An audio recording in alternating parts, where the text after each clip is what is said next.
Bonjour et bienvenue à cette nouvelle vidéo de l'allemand pour les afros. Dans cette vidéo, je vais te montrer comment faire la différence entre le wenn et le ob en allemand, ok? À travers un petit exercice d'application que nous allons voir ensemble. Mais si tu viens d'arriver sur la chaîne, je t'invite à t'abonner, très important, en cliquant sur le bouton rouge juste en dessous et en sélectionnant la petite cloche à côté. Elle va te permettre d'avoir des notifications lorsque je mettrai en ligne une nouvelle vidéo. Alors, le wenn, en gros, pour petit rappel, signifie le si. Lorsque tu fais... Lorsque tu parles d'une condition, par exemple, ok? Et le hop, c'est le si lorsqu'il va s'agir d'une question, ok? Donc le wenn pour la condition et le hop pour la question. Alors, première phrase, j'ai dit, frag ihn, mit dem Zug kommt oder mit dem Auto. Donc ici, demande-lui s'il vient en train ou alors en voiture. Donc ici, s'il s'agit d'une question, du coup avec le verbe fragen également, donc ici ce sera le ob, ok? Donc frag ihn ob mit dem Zug kommt oder mit dem Auto, ok? Donc ici, du coup ce sera le ob puisque ici on a affaire du coup à une question. Ensuite, du willst, kannst du bei mir schlafen. Donc ici, si tu veux, tu peux dormir chez moi. Alors le si ici ce sera une condition, donc ce sera du coup le wenn.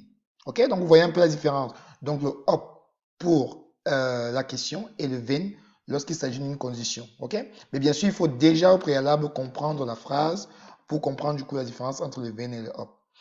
Troisième phrase, dritter Satz. Am Sonntag zu Hause bleibt, ist noch nicht sicher. Donc ici, donc il n'est pas encore sûr. S'il reste du coup le dimanche à la maison, il n'est pas encore sûr. Donc il n'est pas encore sûr s'il reste dimanche à la maison. Ok? Alors ici, est-ce que ce sera du coup une condition ou alors ici ce sera du coup une question. Ok? Donc restes-tu à la maison du coup dimanche? Ob am Sonntag zu Hause bleibt, ist noch nicht sicher. Ok? Donc ici ce sera la question du coup qu'on va poser.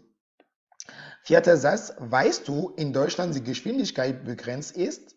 Donc, weißt du, ob, du coup, d'accord? Donc, sais-tu si, puisque ici, c'est une question, sais-tu si la vitesse est limitée en Allemagne? Donc, ici, begrenzt ist, ok?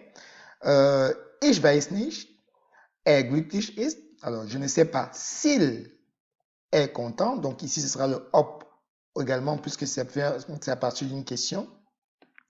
Ensuite, ich frage mich, immer noch in Frankreich wohnt. Donc, je me demande s'il vit toujours en France. Donc, ici, pareil, ce sera le hop. OK? Donc, on voit qu'on a beaucoup plus de hop dans cet exercice que de wenn. Mais vous avez un peu compris la différence. Donc, le wenn pour la condition, lorsqu'il s'agit d'une condition, comme dans l'exemple, wenn du willst, kannst du bei mir schlafen. Et le hop, du coup, lorsqu'il s'agit d'une question. Et en règle générale, vous allez voir, le hop est toujours précédé par exemple de verbes comme fragen, comme wissen, fragen, etc. Quoi, ok? Qui sous-entendent derrière une question. Voilà, j'espère que cette vidéo vous a aidé. N'hésitez pas de la liker, de laisser un commentaire. Est-ce que vous connaissiez là, vous, la différence entre le wenn et le hop? Et bien sûr, je vous dis à très très bientôt pour une nouvelle vidéo de l'allemand pour les afros.